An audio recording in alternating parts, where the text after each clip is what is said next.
we have dorsal vagal. These are nerves that operate baseline survival functions, right? Some of the heart rate, lungs, digestion, reproduction. So dorsal is everything from the diaphragm below. Ventral is everything from the diaphragm up. 3 key elements of polyvagal theory.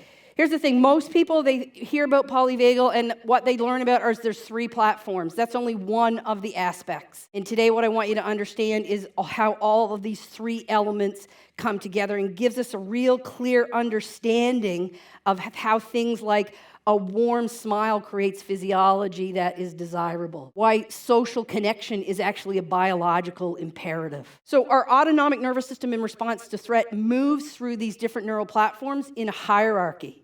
So even though they developed in the opposite direction, right? Remember the nervous system develops from the bottom up, the back, the front, and the outside to the inside?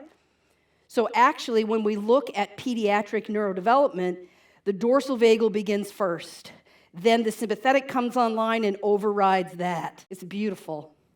And then finally, ventral vagal comes on last, and it continues to evolve beyond birth. And I'm not going to get into all of those specific timelines, but it gives us a very clear understanding of why babies are born in a sympathetic state. Each one of these platforms evolved so that they could override the previous one. So in a perfect world, in response to any situation, we're going to be functioning in ventral vagal. This is our I am state. You are on top of the world. Nothing can touch you. You are connected and hopeful and happy. People want to be around you, and you want to be around those people. It's optimized to facilitate connection because you see and hear and feel and express in a way that creates a reflection in the mirror neurons of the people you're talking and expressing with. Your state creates co-regulation in those around you, and I'll get into co-regulation in just a minute. But let's say that there's some threat and you have to move down that ladder, you drop into fight or flight. That's that defensive I can state. That's going to look different. And the sympathetic nervous system turns on a lot of chemistry that does things like decreases digestion, increases pain sensitivity because it wants to make you more responsive to the threat.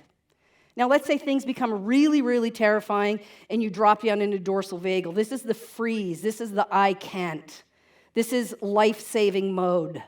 Really interesting things happen with physiology here. For example, pain threshold goes way up. Imagine, this is exemplified in like the lizard that plays dead, the immobilization phase, because predators are not interested in dead prey.